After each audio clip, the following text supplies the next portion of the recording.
한 주간 화제를 모은 이슈를 살펴보는 위클리픽 시간입니다. 첫 번째 픽은 박원곤 교수님께서 준비하셨죠? 예, 지난 14일 태국에서 총선이 있었죠. 그 관련 키워드 같이 보시겠습니다.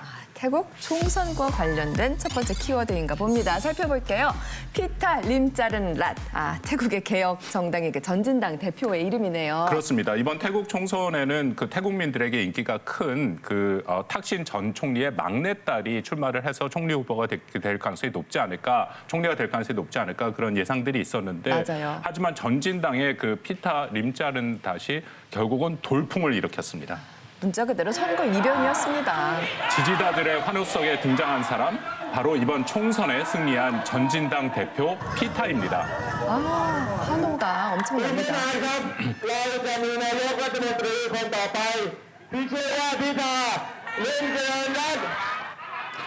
특히 MZ세대에게서 아이돌 못지않은 인기를 끌면서 선거 돌풍을 일으켰습니다. 네, SNS에도 피타 열풍이 불었는데요. 영상인가 봐요. 유권자가 상대 후보에겐 질색하는 표정을 짜증을 막 내지만 그런데 피타를 보면 얼굴이 밝아지고 하트를 뿅뿅합니다. 하트가 나오네요. 잡지 표지 모델급의 훈훈한 외모에다가 오, 해외 명문대 석사 출신의 학벌에 벤처기업 임원 경력, 게다가 언변도 무척 뛰어나다고 합니다.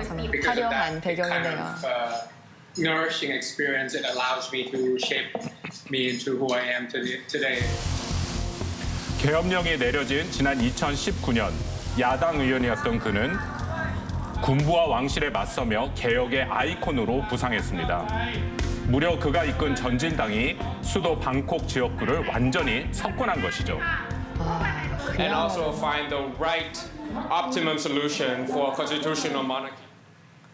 그야말로 압도적 승리를 거둔 셈인데 피타 림자른 랏 무엇이 그로 하여금 이렇게 압승을 거두게 했을까요? 이번 총선 승리의 가장 큰 요인은 피타가 이끄는 전진당의 그런 대표 공약이다라고 생각이 되는데요. 공약. 바로 군부와 그 군주제에 대한 개혁을 요구를 했습니다. 이것이 파격적이죠. 태국의 젊은 세대들에게 호응을 했다라고 그렇게 판단이 되고요. 네. 지난주에 저희가 잠깐 다뤘습니다만 그 2014년 쿠데타로 그 태국의 군사 정권이 탄생을 했고, 그 군사 정권은 반정부 시위를 다 금지했고요.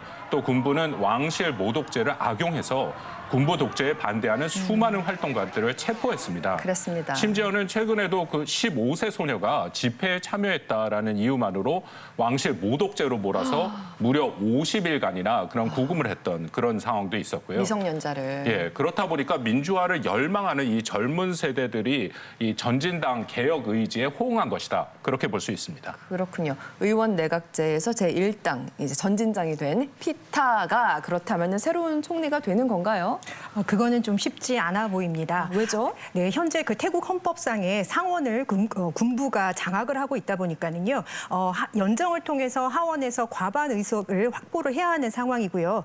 또 일각에서는 군부가 피타를 어떻게든 끌어내리려고 작업 중이라는 소문도 들리고 있습니다. 네. 원래 태국은 미디어 기업의 소유주나 주주의 출마가 금지되어 있는데요.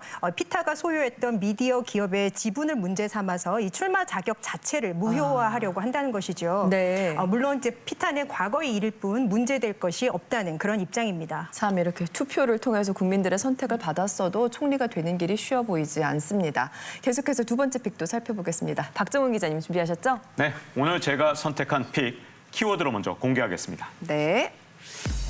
뭘까요? 네, 바로 룬키토의 최후입니다. 영화 제목 같기도 하고 다큐 제목 같기도 하고요. 네, 룬키토는요, 한 야생동물의 이름인데요. 네. 도대체 어떻게 된 사연인지 먼저 영상부터 보시죠. 동물을 만나보나요? 네, 스리랑카의 한 관청 앞에 주민들이 저렇게 모여듭니다. 대정부 항의에 나선 건데요. 항의하러요. 네, 이들의 불만은 다름 아닌 코끼리입니다. 코끼리. 네, 국립공원 인근 마을에 야생 코끼리 50여 마리가 나타나서 경작지를 쑥대밭으로 만든 게 발단이 된 겁니다. 아니, 왜 그런 일이 벌어졌을까요? चाबी में देहावाना तो मैं गोइदा कर ला मैं वर्देंग में किसी में मैं हकावर में ना तो दारुत के वो हमारे जीवत नहीं मेरा 자, 코끼리들이 서식지를 이탈한 이유는 바로 먹이 때문입니다. 이 지난해 굶주린 코끼리 무리가 쓰레기장에서 발견되기도 했거든요. 쓰레기를 뒤지면서 음식을 찾는. 네, 좀 안타깝죠? 예. 자, 배고픈 야생동물과 이 생계를 위협받는 주민들의 갈등은 케냐에서도 마찬가지입니다. 주민들의 창끝이 향하는 건 바로 야생사자입니다. 사자가 저렇게 죽었다고요? 네, 최근 사자들이 민가에 침입해서 가축을 잡아먹는 일이 반복되니까 주민들이 결국 사살하게 된 겁니다. 용맹스러움의 상징하면 또 사자인데 안타까운 일입니다. Simba inatusumbua kweli, inakuja kama ni usiku, inakuja inakula ng'ombe. 자, 바로 지금 보시는 사자가 룬키토인데요. 세계 최장수라고 알려진 야생 사자입니다. 네. 하지만 민가 침입에 위협을 느낀 주민들에게 사살됐다고 알려지면서 안타까움을 자아냈습니다. 룬키토는 케냐에 사는 세계 최고령 야생 사자의 이름이었군요. 굶주림을 못 이겨서 이제 사람들이 있는 곳으로 내려갔다가 사살을 당했다니 너무 슬픈 이야기입니다. 네, 룬키토가 2004년생인데요. 그러니까 올해 19살이잖아요. 근데 그러네요. 야생에서는 15살까지 살기도 정말 어렵거든요. 그러니까 정말 오래 살았다 이렇게 할 수 있는데 장수 사자였네요. 네, 맞습니다. 근데 지금 케냐에서는요, 이런 문제들이 계속되고 있고 앞서 보신 스리랑카도 문제인데 바로 도시화가 계속 진행되면서 야생동물의 서식지가 엄청나게 줄어든 겁니다. 네네. 그러니까 인간들하고 충돌이 일어나면서 여러 가지 사건, 사고들이 늘어나는데 특히 케냐에서 안타까운 건요, 원래 주민들이 저렇게 막 무자비하게 뭐 예를 들어서 야생동물을 죽이거나 하는 일이 그렇게 드문 일이라고 하더라고요. 그런데 이번에 40년 만에 네.